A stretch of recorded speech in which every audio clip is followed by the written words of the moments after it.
ये कहानी है वो शख्सियत की जिसने अपना जीवन खाते पीते घराने से अच्छी कमाई के साथ आदर किया था और उसने आरंभ भी किया था और सुकून से जी रहे थे, लेकिन उसको संतोष नहीं था, उसको कुछ नया करके दिखाना था। जी हाँ दोस्तों, मैं बात कर रहा हूँ आजकल जो हर नगर जनों के जुबान पे जिसका नाम है वो है डी मार्ट।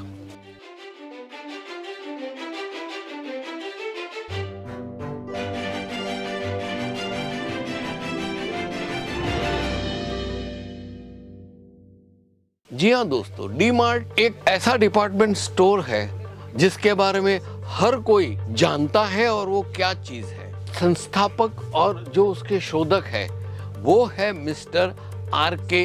दामानी। दामानी साहब शेयरों के दुनिया में बेताज बादशाह थे और आए दिन बेहतरीन किस्म के शेयर कैसे खरीदते हैं कैसे बेचते हैं उसमें माहिर थे और अच्छा सा। यहाँ तक कि आज के दिन में जो शेयरों के बिग बुल कहलाते हैं मिस्टर झुनझुनवाला, उन्होंने भी अपने शब्दों में कमिट किया है कि मैं दामानी साहब से हमेशा राय ले लेता हूँ कि भाई मैं ये शेयर का कैसे बेचूं, कौन से शेयर खरीदूं, किसकी वैल्यू डाउन है किसकी वैल्यू अप है। दामानी साहब के दिलो दिमाग में कामयाबी का एक सपना देखा। जैसे हम आपको प्रोत्साहित करते हैं, उनके दिमाग में नई सोच आई और नई दिशा की तरफ चल पड़े।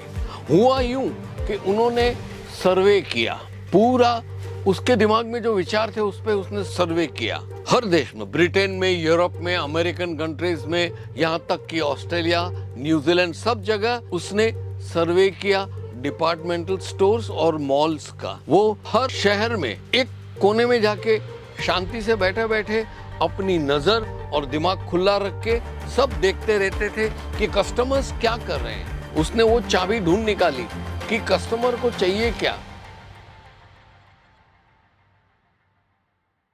ये सब जगह अमीर हो या गरीब, अमेरिकन हो या इंडियन, कोई भी हो, ऑस्ट्रेलिया वाले हो या न्यूजीलैंड वाले हो, कहीं के भी वो गए, उन्होंने एक कॉमन चीज मार्क की। वो ये थी कि पैसे वाला हो या गरीब हो, हर कस्टमर को सस्ता चाहिए। कैसा भी अमीर घर से आया होगा, वो एक चीज का भाव पूछेगा, वो पूछेगा भाई ये कितने का है, बोला XYZ रुपीस का है। अच्छा, डिस्काउंट कितना दोगे? बस यही उसका प्रश्न था। कितना सस्ता पड़ता था वही वो सोचते थे। ये सोच के दामानी साहब ने एक आइडिया लगाया। उसने हिंदुस्तान आके एक डिपार्टमेंटल स्टोर शुरू किया, दामानी डिपार्टमेंटल स्टोर, मतलब डी मार्ट उसने शुरू कर दिया। कैसे किया? उसने होलसेल का सब माल लिया और सस्ता देने का शुरू किया। सस्ता कैसे दिया? पहले तो ये है, जो मैन्युफैक्चरर्स है उससे डिस्ट्रीब्यूटर्स या तो वेंडर्स उसको खरीदते हैं, फिर वेंडर्स है वो ये डिपार्टमेंटल स्टोर में देते थे।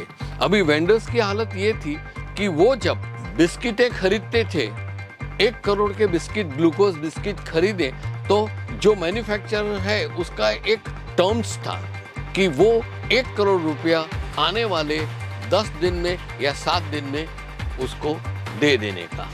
अभी तकलीफ रहती थी ये कि भाई 7 दिन में 1 करोड़ रुपए का माल कैसे वापस कर सकूंगा। दामानी साहब ने इसका रास्ता भी निकाल लिया। उसने ये डिस्ट्रीब्यूटर को बोला कि तू मेरे को ये पूरा का पूरा 1 करोड़ का माल दे दे, मैं तेरे को 7 दिन नहीं 3 दिन में पैसा वापस कर दूंगा। मैंने जो खरीदी की है 1 करोड़ की, वो 1 करोड़ मैं तेरे को दे दूंगा, बस और क्या चाहिए। जैसे तैसे करके दामानी साहब हर तीसरे दिन सबको कैश लौटा देते थे।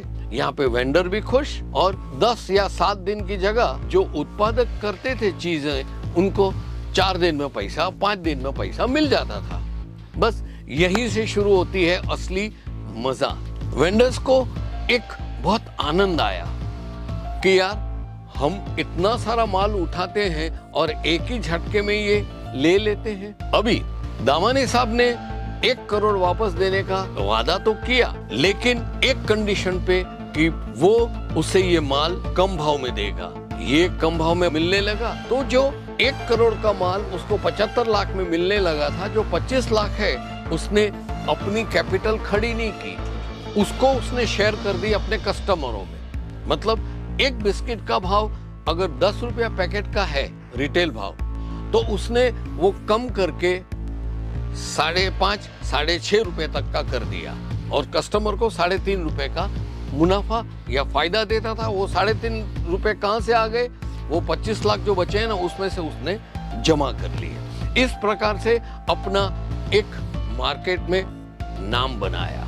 अभी हुआ यूं कि जैसे ही कोई नई प्रोडक्ट आती थी या कोई भी फ्रेश कुछ आता था, सैंपल हो, उसको नई वेराइटीज हो, वो ये वेंडर्स दौड़ के सीधा जाते थे डीमार्ट। सर जी ये लो, मैं आपके लिए लाया हूँ, ये आपका है। ये हो गया कस्टमर को संभालने की बात। दूसरी बात आती है कि वेंडर्स को संभालो। इसने वेंडर्स को संभाला, उसको भी फटाफट पैसा दिया, रोल घुमाता रहा, ये हो गया। अभी तीसरी अहम चीज ये है कि कस्टमर को पाने के लिए उसने ये 2 चीज की। तीसरी इंपॉर्टेंट चीज की स्टाफ की, यानी कि एम्प्लॉयज की। दामानी साहब ने क्या किया कि ऐसे बड़े बड़े डिपार्टमेंटल स्टोर में जहाँ पे अलग अलग डिपार्टमेंट्स होते थे, कॉस्मेटिक्स के, स्टेशनरीज के, कपड़ों के, फूड्स के, ग्रोसरीज के, ऐसे अलग अलग डिपार्टमेंट होते थे। वहाँ पे लाइन बंद सब चीजें लगाई थी, वही चीजें, और उसको सुपरवाइज करने के लिए उसको एक सेल्समैन रखना पड़ता था ना। तो उसने क्या किया, सेल्समैन हर डिपार्टमेंट में रखा ही नहीं, 2-3 सुपरवाइजर पूरे डिपार्टमेंटल स्टोर में। आप देखोगे, आप जाओगे डीमार्ट तो देखोगे कि 3-4 सुपरवाइजर घूमते रहते हैं और बाकी सब चीजें कस्टमर अपना घर समझ के कहीं भी जाके कोई भी चीज उठा लेते थे, क्योंकि कस्टमर को 100% पता था कि शहर में ये चीज जो रेट में मिलती है उससे कम रेट में हमको डीमार्ट में मिलती है। बाकी ऊपर लिखा है ग्रोसरीज, तो कस्टमर से पूछने की जरूरत नहीं है कि दाल कहाँ मिलेगी, चीनी कहाँ मिलेगी, शक्कर कहाँ मिलेगी, वो पूछेंगे ही नहीं, क्योंकि ऊपर लिखा है और बड़े बड़े अक्षरों में लिखा है यहाँ पे शुगर मिलती है इतने रुपए किलो, बात खत्म। फिर सेल्समैन की क्या जरूरत है? जो सुपरवाइजर चक्कर मारते हैं उसको क्या करने का कि रखे माल के शेल्फ में, अगर वो चीजें कम हो गई तो तुरंत उसको भर देने की, वो स्टैक करते रहते थे और उसकी साइकिल चलती रहती थी। ये 3 कारणोंवश उनका टेंशन कम हो गया। जैसे एम्प्लॉइज कम हो गए तो उसको संभालना, कंट्रोल करना, उसको ट्रेनिंग देना, ये वो करना, वो सब बंद हो गया। तो दामानी साहब का पूरा 100% फोकस रहा अपने बिजनेस में और वो तरक्की पे तरक्की करते गए। आज मेरे को कोई भी मिलेगा, ओ भाई साहब इस शहर में मैं रेडीमेड शर्ट कहाँ से लूं? डीमार्ट से ले लो। आपको ब्रांडेड शर्ट जो दूसरी जगह 1200 रुपए में मिलता है ना, डीमार्ट में आपको 550-600 में मिल जाएगा। ये फायदा 800 में मिल जाएगा। वाह भाई वाह, इतना सस्ता माल मिलता है तो वो सीधा वहीं जाएगा। तो कस्टमर क्या एक दूसरे से बात करते रहते हैं और वहीं पहुंच के माल खरीदते हैं। दोस्तों, ये वीडियो पे मैं इतना एग्जाम्पल, इतने उदाहरण और इतने डिटेल्स में आपको समझाने का प्रयोजन और कारण सिर्फ एक ही था कि आप कपड़ों का व्यवसाय करते हो, कीजिए, लेकिन काम शुरू करने से पहले, व्यापार शुरू करने से पहले आपको एक विनती है कि आप दामानी साहब की तरह रिसर्च करें। एक दूसरा, आप अपनी मार्केट में किस तरीके से कस्टमर को अपना बनाएंगे ये समझिए। आप मटेरियल लेते हो, सिर्फ मैन्युफैक्चरिंग जैसे केसरिया टेक्सटाइल कंपनी है, ऐसे ही ऑर्गेनाइजेशन से आप कपड़ा खरीदिए और बिंदास प्रॉफिट ऐड करके, अगर आपको नाम बनाना है तो उसको प्रॉफिट न लेते हुए उसको कस्टमर को वही भाव में दे दीजिए। आपका मुनाफा आने वाले दिनों में ज्यादा रहेगा। और अंत में सेल्स पर्सन जो भी आप काउंटर पे रखते हो सके इतने कम रखो और अपनी प्रोडक्ट कस्टमर को अपने आप खरीदने दो। आप समझे ना? बस यही चीज मैं आपको ये वीडियो के द्वारा समझाना चाहता था।